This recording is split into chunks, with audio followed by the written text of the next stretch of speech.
Hey folks, Randy Newberg here. I am going to narrow down my subject matter here to 5 items. The topic the guys wanted me to talk about is, Randy, what are the 5 biggest mistakes you made being an elk hunter? Well, really that should be about 55, not 5, but they said, hey, you can't do a video that long because I've invented ways to mess up elk hunting. In fact, the crew probably will put some B-roll in here of me screwing things up. But a lot of you know, my first 6 seasons, I hunted elk. Every day I could get off work, I hunted, and I didn't fire a shot. The 7th year, the first day, boom, killed an elk. The 8th year, the first weekend, boom, killed a bull. And it's like, well, why'd I make this so hard? Well, I'm going to tell you why I made it so hard. And I'm going to go through 5 things. The first one is I was lazy. I thought that this box full of gadgets and doodads and junk, and if you were a peddler of garbage related to elk hunting, I was a great customer. Get rid of the junk. Don't buy the gadgets and doodads. That's the lazy shortcut way. That's why I made so many mistakes. I thought, well, if I go buy something like this, that'll help. Well, they're selling the unicorn elk blowgun or something, and I would have went and bought it. Don't think that there is a shortcut to elk hunting. It's knowledge, and a lot of that knowledge is going to come from experience, and it's going to come from hard knocks. So related to that is point number 2. I was lazy, and I didn't want to become an expert or a student of elk until I went and bought this book that is no longer in print, and it costs a fortune out on Amazon. So this is from Jack Ward Thomas. It's published by the Wildlife Management Institute, or it was. Hey guys at WMI, if you're listening, you ought to start reprinting this book. It's called Elk Ecology and Management. I read this multiple times between the 6th and 7th summer, and I became a better student of elk. I'm still trying to become a really good student of elk, but I came to understand what elk needed at each time of the year. And you guys have seen me build this, if you want to call it a diagram. It lists the 5 calendar periods of elk. And it was that summer, using this book, where I developed that. I wish I had the old scratch notes from it. But I said, okay, there's an early season, a pre-rut, a peak rut, a post-rut, and a late season. And here's what they look like on the human calendar. And there's 4 needs. There's food, water, sanctuary or safety, whatever you want to call it, and breeding. Well, those needs, according to this book and all the other research since then, tell me where that elk is going to be on that day, because they're going to be wherever they can satisfy the primary need out on that landscape with the least amount of risk. So that's what I started doing. I became a student of elk. I still, to this day, read every article that I think is relevant to hunting elk in the places that I hunt. So that was mistake number 2. After the gadgets and thinking there was a lazy shortcut way, mistake number 2 was not becoming a student of elk.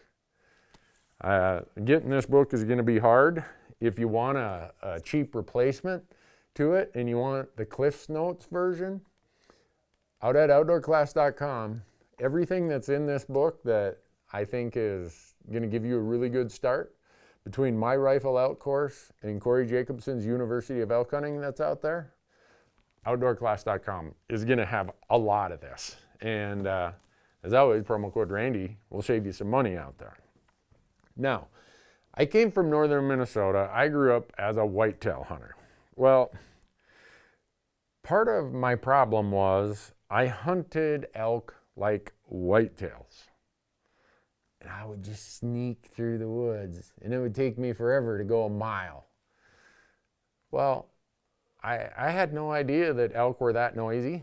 I had no idea that elk moved 5 miles in a day and didn't even blink an eye. I was accustomed to hunting deer who lived in a 40-acre patch or a 100-acre patch. So I took my biases from whitetail hunting and thought every ungulate behaves the same way, and they don't. I hunted elk too slow. Well, when you're just walking and sneaking, guess what? You're going to be really slow. I did not cover enough ground. I did not let my eyes do the walking. That's what I should have done. I should have done more glassing.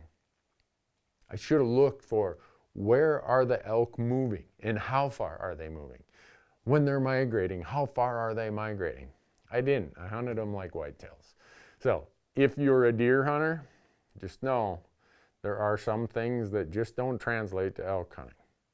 But now I'm going to tell you kind of the flip side of that. I didn't apply enough of my whitetail and deer hunting skills to elk hunting. And you're probably saying, what do you mean? Well, deer hunters, specifically whitetail hunters, are fanatics about the wind and scent. Well, you can't do a whole lot about scent when you're hiking the mountains and you're getting all sweaty. It's September, you're just going to stink, okay? You're in a camp for 5 days, you aren't able to shower. So if you can't control your scent, you better control the wind. And that's probably the thing I still screw up today, that I should know better from my whitetail days, because that's their primary sense, is their smell, their sense of smell. Well, probably when I made a mistake was when I thought, oh, I know the thermal is kind of cutting across here, but if I hurry across there, those elk, they won't smell me. Or those elk are 300 yards away, they're never going to smell me. Guess what? They do. Whitetail hunters, that's part of the skill set they bring that is really applicable to elk hunting, that I tried it, but I wasn't as disciplined as I needed to be. So now here's the fifth one. And I think this is why it took me so long. The fifth one is I did not know how to take care of an elk far from a road or a trail. I did not know the gutless method. I didn't know how to quarter them up. I didn't know how to pack one out even if I did get one. So what did I do? I hunted close to roads and trails. I hunted in places where we all have this ethos of, well, I don't want any meat to spoil, right? We all feel that way. Well, that confined me to some really bad habitats. I was hunting near roads and trails because, well, if I shoot one, you know, I can get a come along, or I can cut it in half and somehow I can get it to the truck, or I'll get 4 buddies and we'll pull it out whole. And now I laugh at that idea. One summer, there's a guy out here outside of Bozeman, Terry Schwartz. He owned an outfit called Budget Game Processing. And here in Montana on PBS, Terry had done a series of videos of how to bone out an elk out in the woods. And I saw that on PBS. I'm like, I'm going to find this guy. So I found him and I went out there. I'm like, do you mind if I stand and watch you do that when you get one in your shop? They're like, yeah, sure, go right ahead. So here he let this young punk kid watch how he broke down an elk. I did not have that skill set. And I think that was probably in my top 5 mistakes of where I struggled. And I think people today who don't have the skill set of how to take care of an elk in the backcountry, we've done tons of videos on our channels. You can get it out at Outdoor Class. It's everywhere. You can learn how to do the gutless method. And from that, you'll learn what types of knives, you'll learn about the game bags to use, you'll learn about the backpacks to use, you'll learn how to take care of it in the heat of September, what you can and can't get by with, how long you can hang meat in camp. I didn't know any of that stuff. So I would say that was probably my number 5 mistake. Maybe it's my number 1 mistake, because that's what kept me hunting in places where there weren't many elk, and why I kept looking for shortcuts and didn't invest the time to learn and think like an elk. So those are my 5 biggest mistakes I've made in my elk hunting life, and I'm going to make a lot more. Trust me on that. I am going to make a ton of mistakes still. Even though you would think I've exhausted every mistake that could be made? No, that's elk hunting. Elk hunting is a lifetime pursuit. You're honing your craft all the time, and the reason you're getting better at it all the time is because you're trying harder, and when you try hard, you make some mistakes and you learn from it. So there you go. Those are my 5 biggest elk hunting mistakes. Now, I wish I could show you the rest of the other 50 on my list of 55, but why don't you put some comments down below? I'd be interested to know what your 5 are, or maybe your biggest one, or one you think maybe I forgot. And maybe we'll have to do the next 5 elk hunting mistakes. But anyhow, hopefully this helps. Thanks for watching. Look at the comment, or provide your comments down below, and we'll look at them. And we'll be interested to see what you think. Good luck out there.